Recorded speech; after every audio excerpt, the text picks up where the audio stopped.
So I was getting some mushy front brake on my 850 Interstate. Changed out the fluid, didn't make too much difference. Took the wheel off and I noticed that my caliper was pretty wet, and I assumed that wasn't from all the bleeding that I was doing. So I decided to rebuild my caliper. I did not film, unfortunately, the taking apart process, but I will show you kind of the few steps that I did take to get the pistons out. The brake was working more or less, just not obviously very well as the seals were leaking. So it did come apart. Sometimes you do get frozen pistons in the caliper, and that gets a little bit more involved, but the same kind of techniques usually work here. So we'll just kind of do a slight demo on the dismantling part of it, obviously with a previously dismantled caliper, and then I'll show you the steps to put the caliper back together.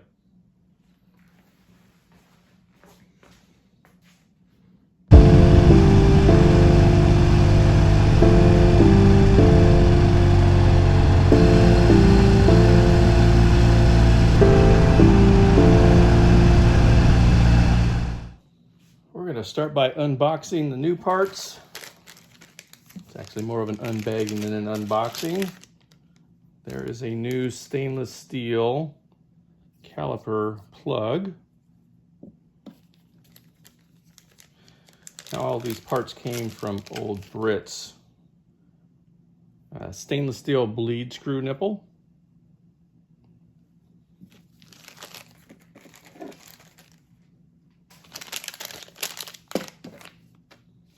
New O-rings, so 2 new seals. They're not actually O-rings, they're actually square, plus the seal for the cap here. We don't need to take those out yet.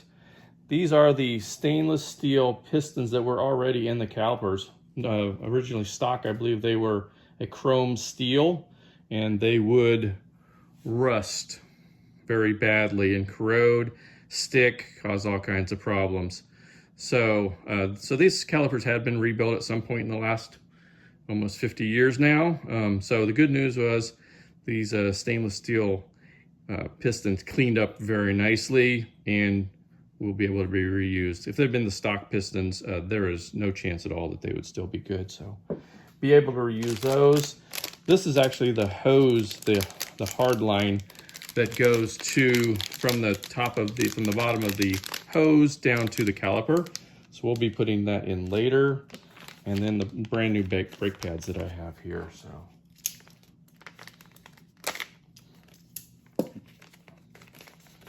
these are just standard AP, I believe. Brake pads.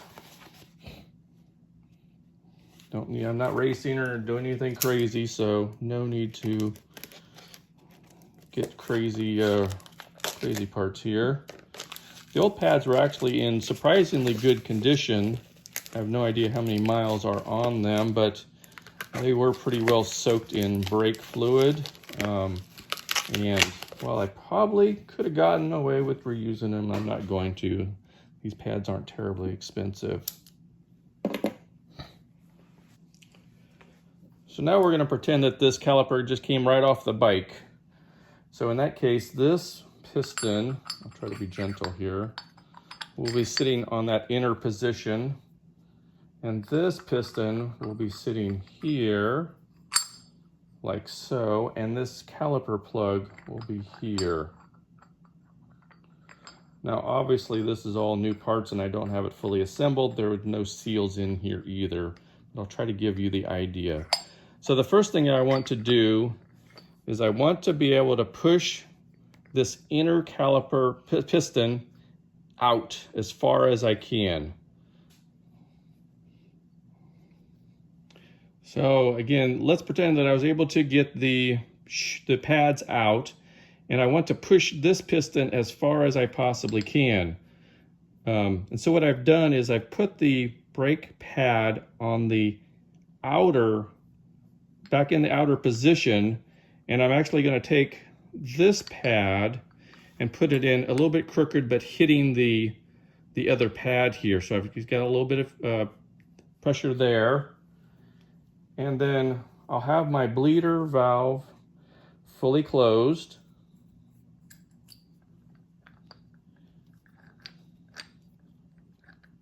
And what I'll do now is I'll just take a little bit of air, and you don't need a lot of pressure. Air in this very limited space has a lot of pressure, so just a light tap with an air nozzle right here. That will blow this piston out of position. You can remove it then, and it'll be kind of loose at this point. So we'll just pretend that that is in place, and they're in there pretty good. Obviously, the rubber seal that we'll be putting in later is actually what's going to hold this in place. And so you'll have that in there. And so to remove this plug, the steel ones that are in here, even this one later, it's a good idea to heat up the caliper body here. So all I did was use a heat gun and just kind of heat up this entire area around the plug, trying to stay away from the plug as much as possible. And with my infrared thermometer, I was able to get it to almost 200 degrees Fahrenheit. And at that point, I was using a peg spanner tool. This is actually a very nice tool that I borrowed from the Mighty Garage. This is probably the best way to get these out. But just put and turn that out. Once you get it up to temperature, it'll feel really stuck before you get it warm enough. But really, once you get it up to temperature, most of the time it comes right out. And then you can remove the plug.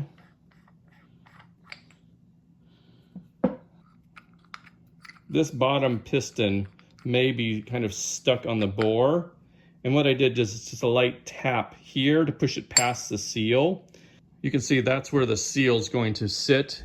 Once you push that piston past the seal, remove the seal, and then the piston will just basically fall out from this side. Just a light tapping here will push this inner piston out also. So that's all it really takes. And there, once you've got that, you've got yourself an empty brake caliper. And that's kind of where I get to this point. Now I did run the parts through the ultrasonic cleaner, cleaned it up nicely, got all the crud and crap out of there. It's a good chance there in those ring grooves we were talking about, you'll end up with a lot of very hardened oxidized material, almost like plaque on your teeth. And so some careful scraping in those ring grooves there. You need to get that all perfectly clean, taking care not to scratch things up too much. But that's really what I believe it caused the leaking that I had, is there was enough debris in there to cause the seals to fail. And I may still have the seals to look at here.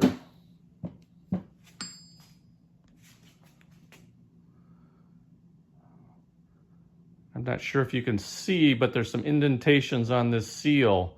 And that was actually from the debris in those ring grooves. And I think that was actually forcing the seal and allowing the fluid to leak a little bit around. Now, if you change your fluid regularly enough, hopefully that doesn't happen. But you know, there's always debris and water that can get in to these brakes. They're not sealed in any way. You go through the rain, which can happen occasionally on these bikes, and you know, they're just not protected from the water whatsoever. Some brakes have little rubber boots around the pistons to really protect the seal area. These are obviously very old designed brakes, and they never did that. So just if you ride in the rain a lot, you may want to actually check your brakes more frequently.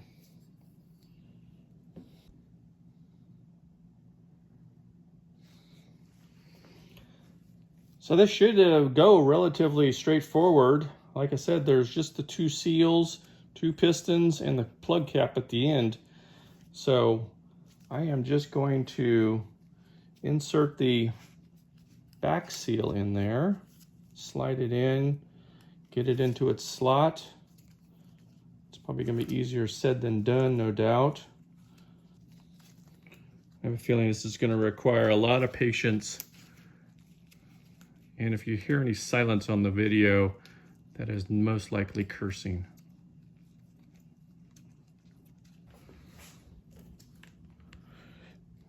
And then hopefully you can see then down in there is that bottom groove now filled with the ring. That's the first one. I'm I'm going to apply a little bit of brake fluid in there just to lubricate it up, and then we'll put the first piston in.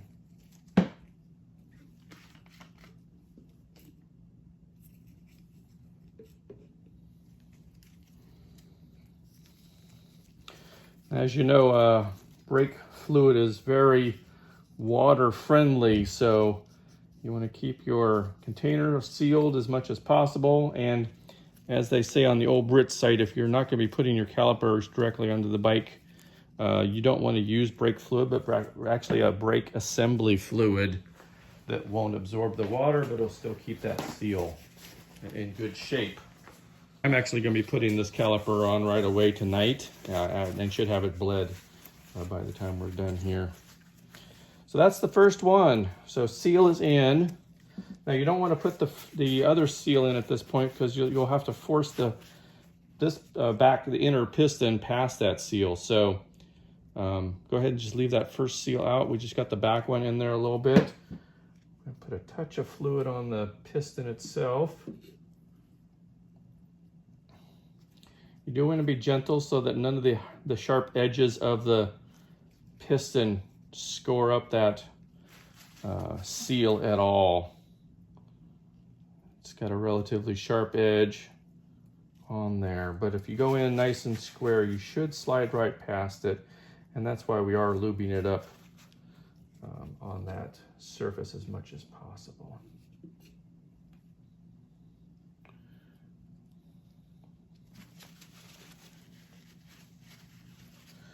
Now, the trick here is the cup side.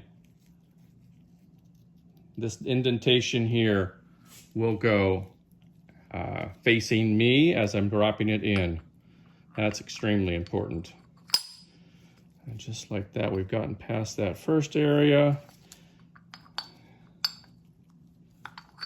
And now it's into the next area, and I'm going to try to gently get it past that seal.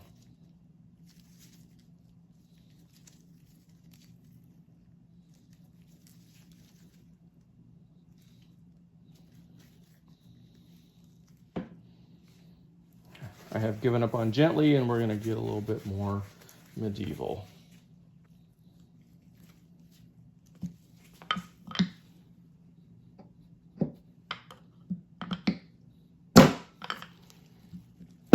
Definitely took a little bit of effort to get past that seal, but we're definitely in there now.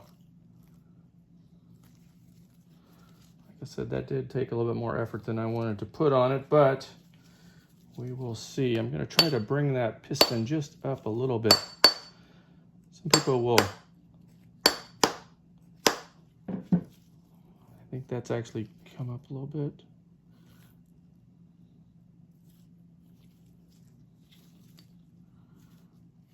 We will see.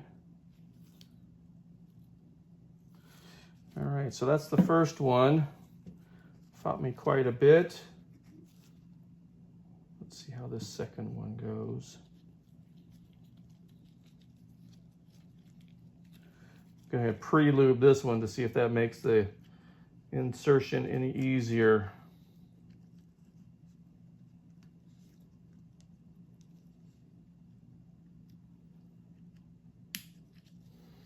And it does, but of course I can actually get to it a lot better, so that's a good sign there.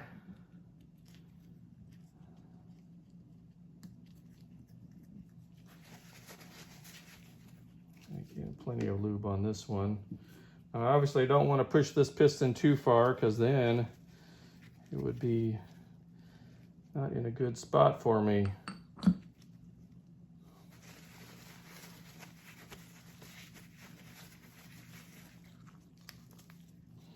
Now on this piston, you want the open end on the inside. There, I can feel it going just past the seal.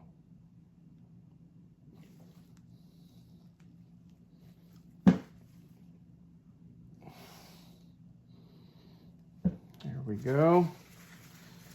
So that is getting the pistons in.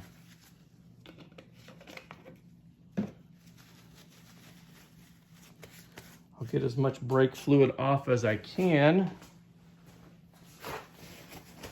And then we can work on getting that outer cover on.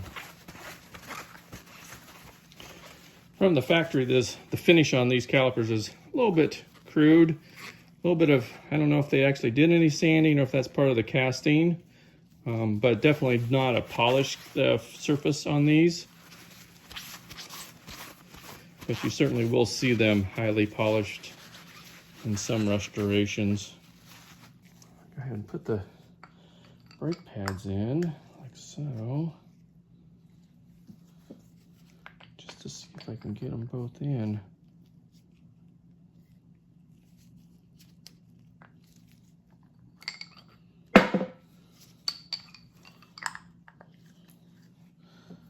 That one definitely goes in.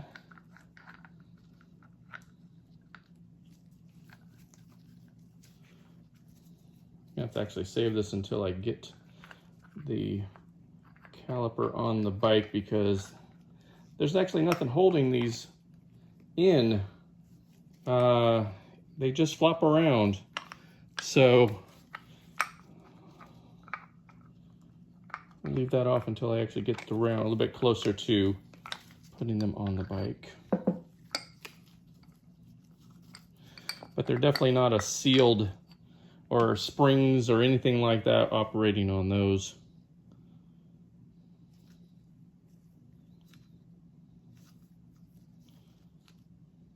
Okay, and then the last part is this plug.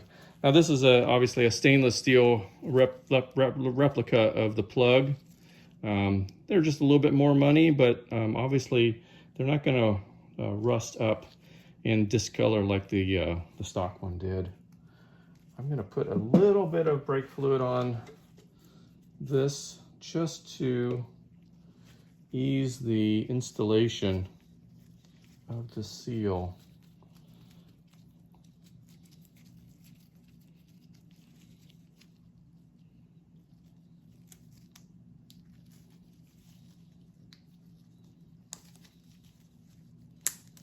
And the rubber's pretty pliable, so that's relatively easy.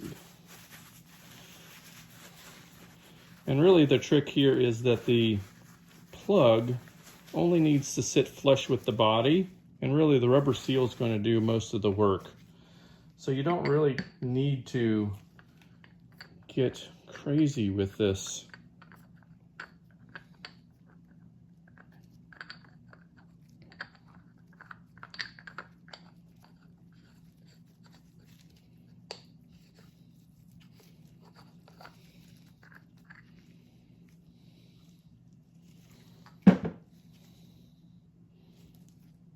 Because of the dissimilar metals though, I am going to put just a touch of anti-seize on this one, just to make me feel better.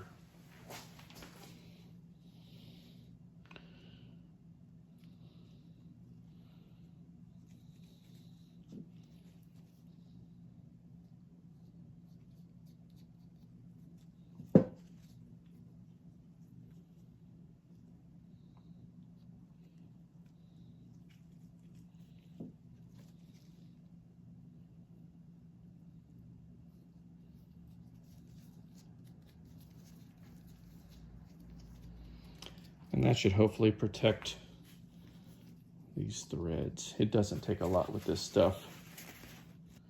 In fact, as soon as you start tightening down, you can feel the rubber gasket coming into play.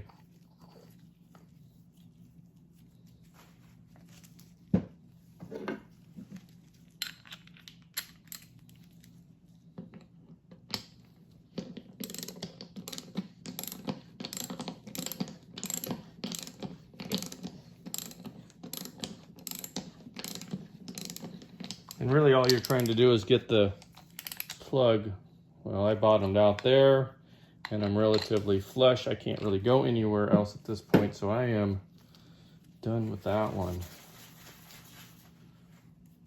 And there you go. All rebuilt for now.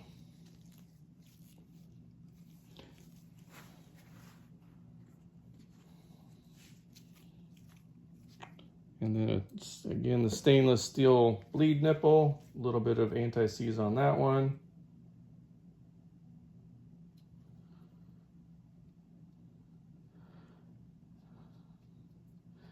And really on these bleed nipples, the threads don't actually leak the fluid past it. It's the hole here that does all the work. So no worry about putting that in there.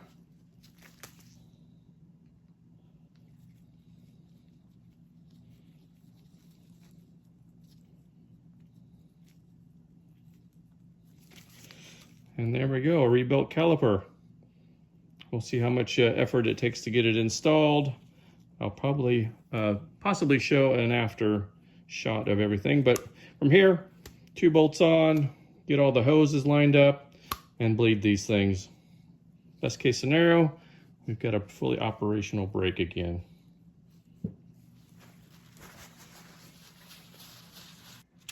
As you can see, the brake caliper went on pretty easy so far. Got the bleed nipple loosely in place, and I've got the thread, the bolts started for this. These are about 25 pound-feet, so not a lot. There are locking washers underneath, and I do have a little bit of anti-seize on them.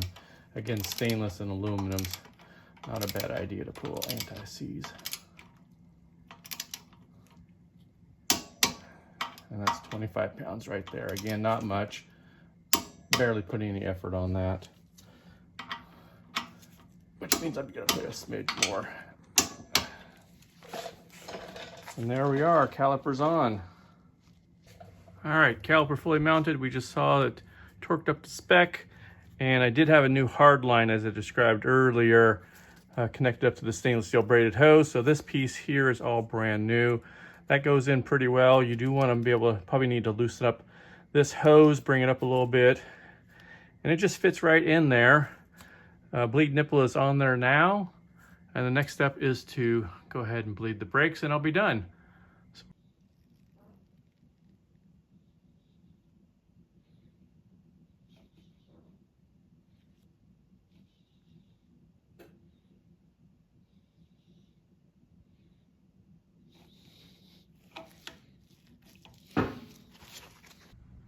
I ended up having a bit of trouble bleeding the front brake, but now at least I've got some kind of resistance here. So that's good. Before it would just flop around quite a bit. So we'll do a little bit more, we'll install it back on the fork leg, do a little bit more bleeding, and I think we're gonna be pretty close to where we need to be at. So although the brake does work for sure, it definitely does squeeze closer to the handle than I like. I think there's still plenty of air in the system. I bled it, as we saw, I bled it up above the master cylinder. And now what we're really gonna try to do is kind of basically squeeze the air up into the system here. And to do that, turn the handlebars here so that the master cylinder is still the highest point. And then we're gonna basically lock the lever back down, and eventually all that air will come out. I've had success with this in the past. This one definitely needs some work on it, but this will squeeze that last minute air out. So I'll just put the glove on here to protect the grip, and just use this clamp here, and it will pull the lever back and hold it. And I'll leave that actually for definitely overnight, and sometimes even for several days.